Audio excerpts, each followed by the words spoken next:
This is the T.Rex Arms maintenance shed where we have spare parts, tools, stuff like that. But it used to be our shipping department. Every package that we shipped as a company came out of this building.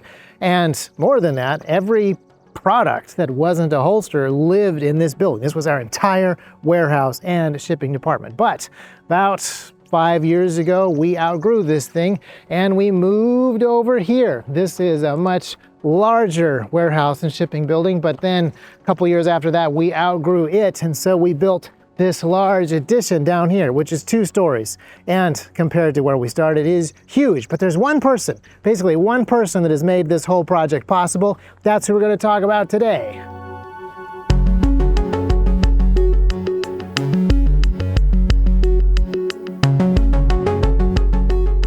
So you're one of the earliest T.Rex employees that isn't directly related to a Botkin. You were there really early on, and actually wasn't that long ago. So how did we go from the tiny ship shed and the t-shirts that were never in stock to this? Actually, we started in the garage. That is true. The ship shed was a pretty massive upgrade. Yes. We thought we were going to have plenty of room in there for forever. Oh yeah. Just like this building. So we started I had a little tiny corner in the garage, and 60 packages were a big day. That was a big day. The rural mail carrier would come and stack her Jeep full of packages. I think she carried packages on her lap sometimes.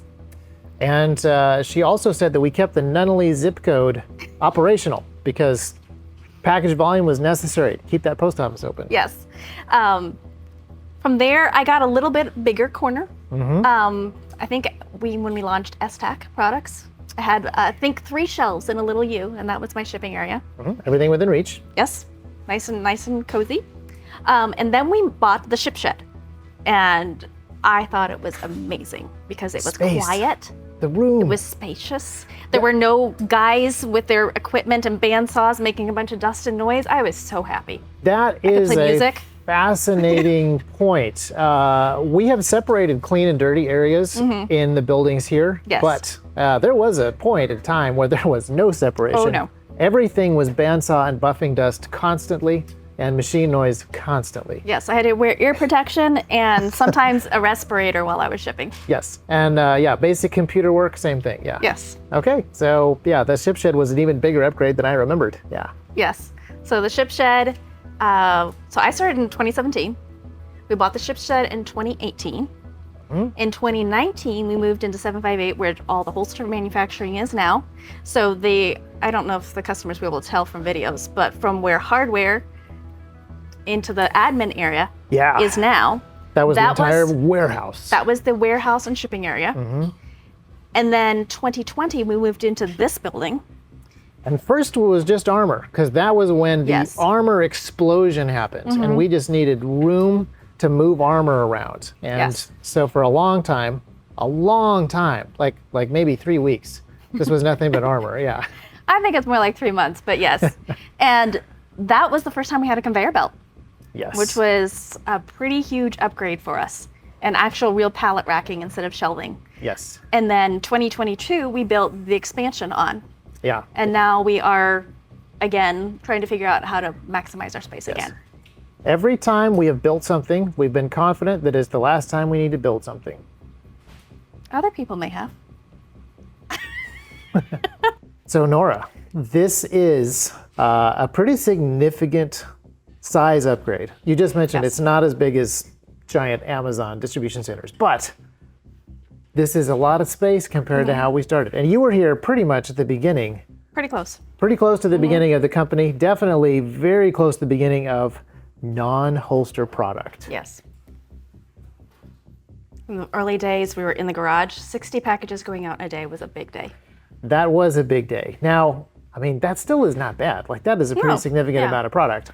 And at the time, it was not a lot of stuff. It was weapon lights.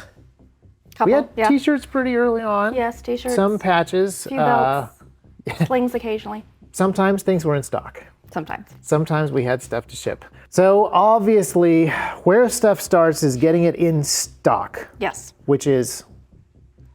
Arrives on the loading dock, goes through the folks at receiving, they count everything, they make sure bills and invoices line up, and from there it goes one of 2 directions, either onto the warehouse shelves or through QC Right. assembly. So obviously in the other building is where all the holsters get made. So stuff we make gets made there. This is all the stuff that other people make.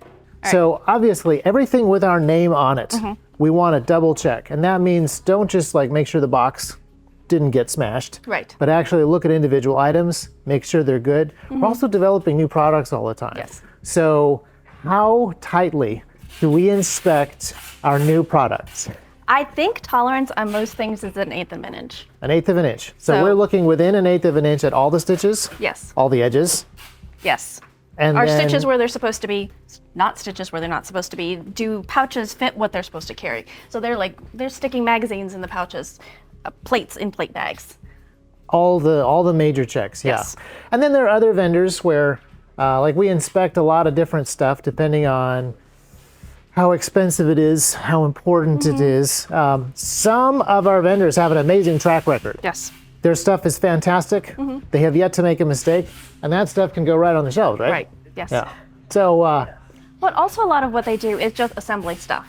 So we yeah, have kits and bundles and stuff like that, and so they're putting those in bags like gloves come in huge bags, hundreds, and they're putting them in packages of 5 or such things like that. Barcode stickers on products that don't have barcodes, that kind of thing is happening there. They're also doing work for hardware. They're assembling wing clips, things like that, hardware packets. yeah. So Very there's good. a lot of stuff going through there. Yeah. I don't know, 6,000 to 10,000 products move through that department every week.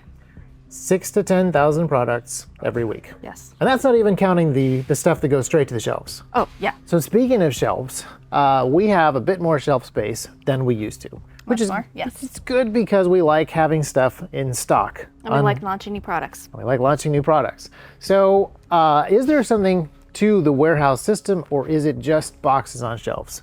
We track everything where it is. We have location. I think here's location barcodes. Everything is scanned into that location. So we can scan this location, say exactly where it is, or we can scan the product and it'll tell you all the different locations that's yeah. in there. So Which is we do our handy. best to know exactly where everything is. So that's a good idea for anybody. We have an extra wrinkle.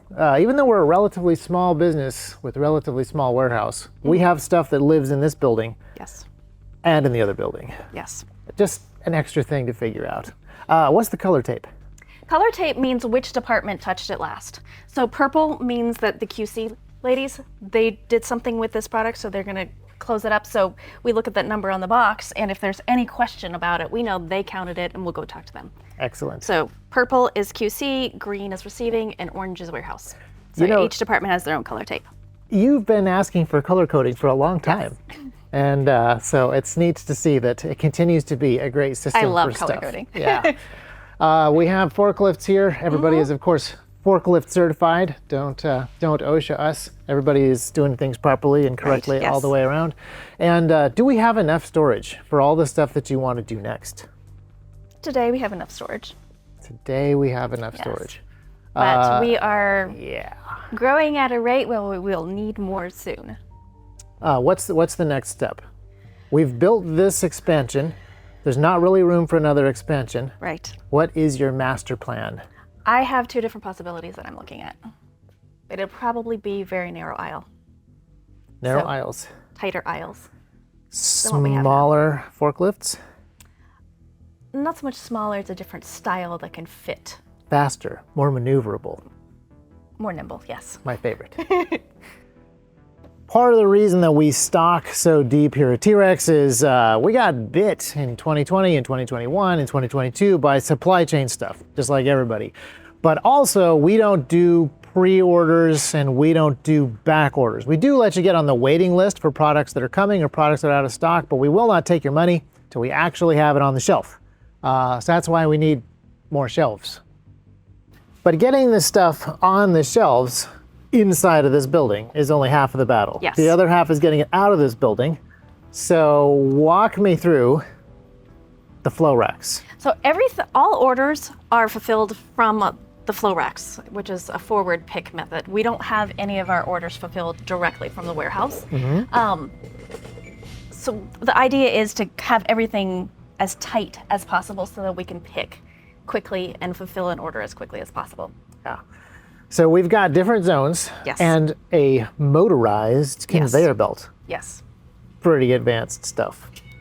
How important is it that we load from the back and pull from the front? Like, is that a cool logistical thing that you want to talk about, or is that just the most basic? It does ensure that you have first in, first out. But I think things move pretty quickly here that's not necessarily an issue. It's just more convenience. Right. These aisles are so narrow that we don't want the people stocking, the people picking in the same space. That you really can't. There's room for one person here, and that's it. Right.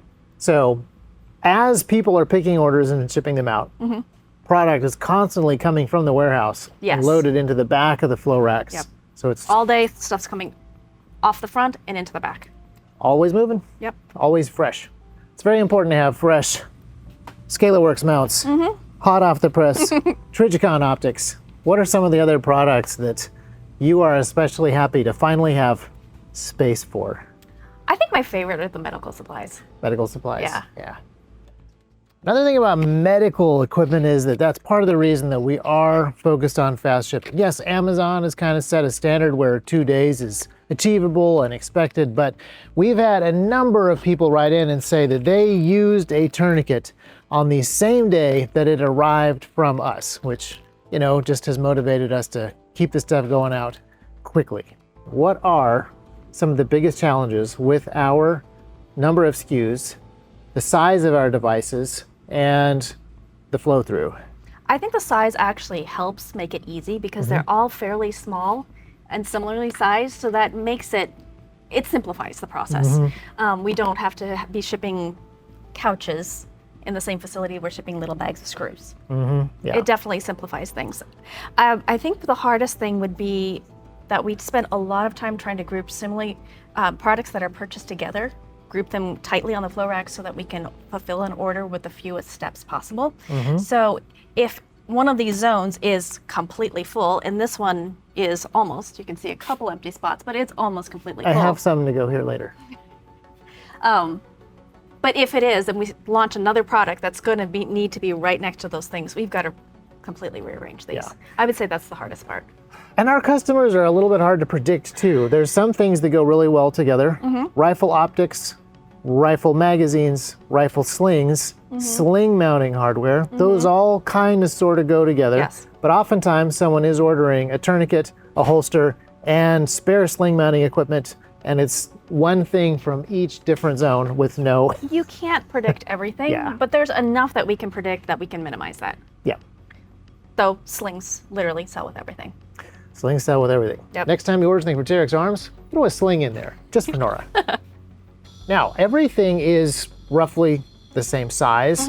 Everything fits on this conveyor belt, and everything can be lifted by a human. But there are some pretty different prices on some of these items. Yes. Does that break your system and require you to do stuff in other places? Yes, it does. Orders over a certain amount are automatically go signature required. So that will change what print queue they come out of because we print our orders by what shipping service we're going to be using.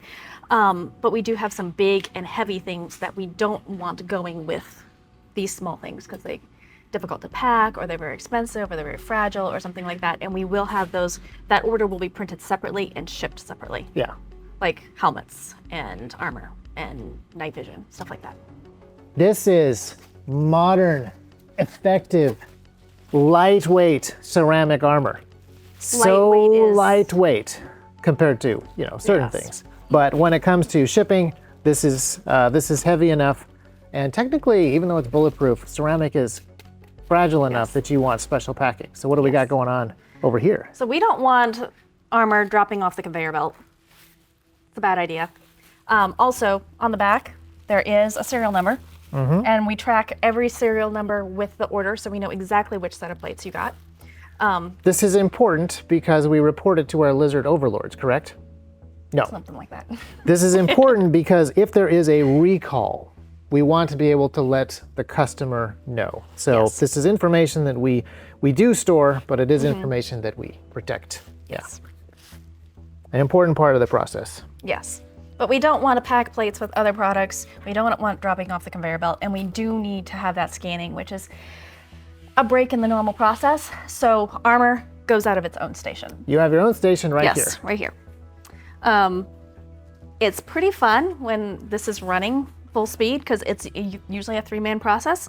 And they can do about 100 sets of plates a day per person.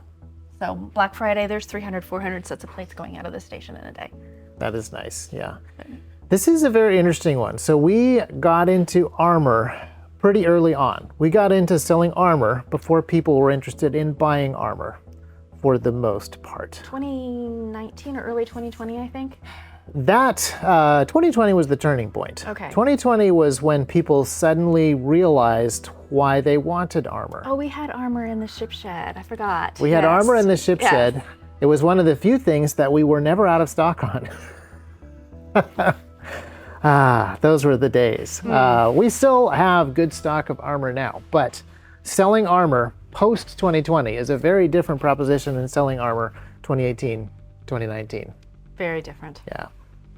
Instead of dozens of sets going out, it was hundreds. Yes. So that is an interesting logistical problem to solve, but I think you've done a phenomenal job with that. Is there anything else that is weird, an outlier that breaks your carefully designed system? Night vision. Night vision. Yep. All right. Here we go. PVS 14s. Yep. Oh, RN VGAs. So why are these in a separate container? Like, they're light, they're small. And they're very, very expensive. That's the reason. Yes. Yeah. So obviously they're in a cage. Yes. It has a fancy unbreakable lock on it, so that is obvious why that's happening. But what is the shipping procedure for these? Because in addition to being in the cage, there's an extra set of requirements. There are several sets of requirements. Only certain people are allowed to open this cage. We always have 2 people at the same time. There's a checkoff that you have to check the number. It's all got to be recorded. Yeah. Oh, well, in addition to not wanting to lose something that's expensive, we also want to make sure that the person who is getting the spec sheet for a specific tube is getting the tube that matches the spec sheet he was given. Yes. So that is It's not just grab key. one of these. It's one particular one. Yes. They want. So we want to make sure the customers are getting exactly what they were told they were going to get. And yeah, an extra wrinkle to the otherwise extremely straightforward shipping system Yes. that you have built. So everything that doesn't break the system and need its own path comes through these conveyor belts to these shipping stations. Yes. And can you walk me through all of your improvements? So the orders come on the top belt here, and they have a zone buffering system. So one order is sitting there at all times. I remove it, and it fills itself in, which is very handy. I love that. A shipper's going to pick it up, put it on their station, and they are the last quality check. So they make sure they, visually double check everything's on the invoice. They're going to add hardware packets or pamphlets as necessary, pack it up, weigh it, stick a label on, and then it goes on the bottom belt, which then goes into a Gaylord, and that's picked up by the shipping service. Right. Now we tend to move a fair number of orders, but Mondays are busiest. Yes. Why are Mondays busiest? Because the weekend orders, and we're closed Saturday and Sunday. Yeah. A shocking number of our customers order after business hours.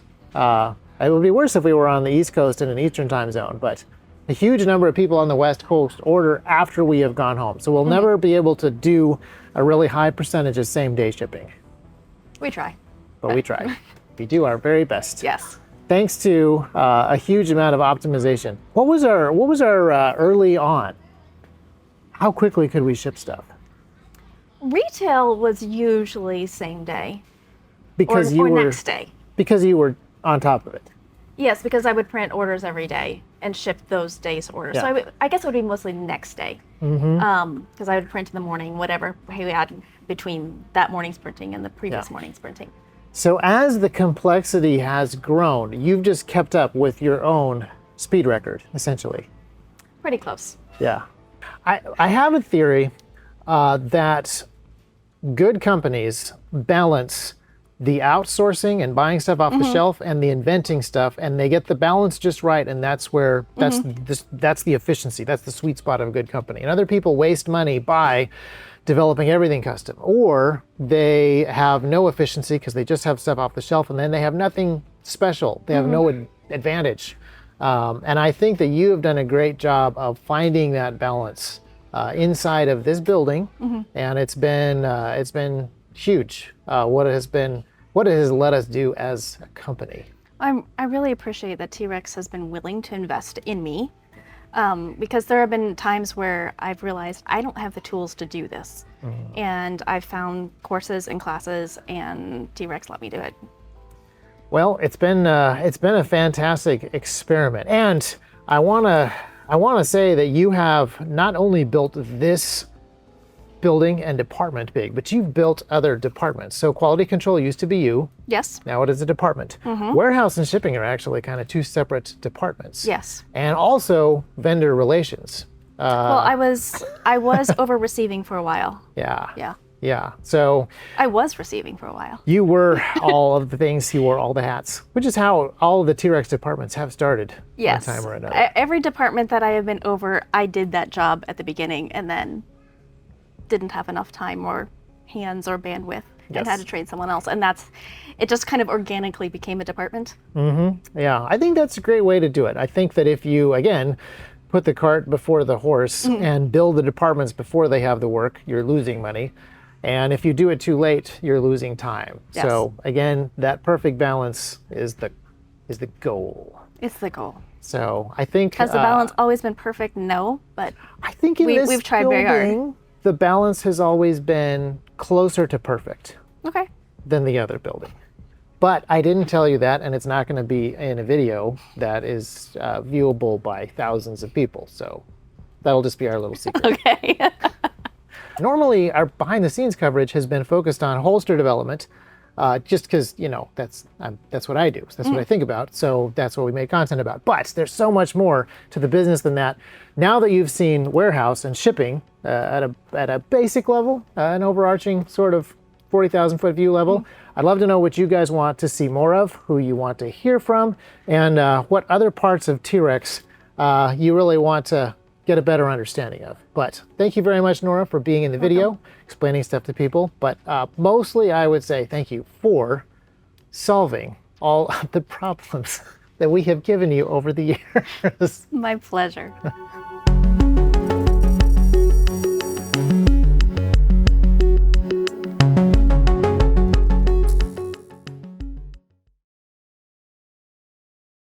I think for people to really understand you, they should also see the rest of your desk. This is I think if you come to my house, that you would see this is what my house looks like.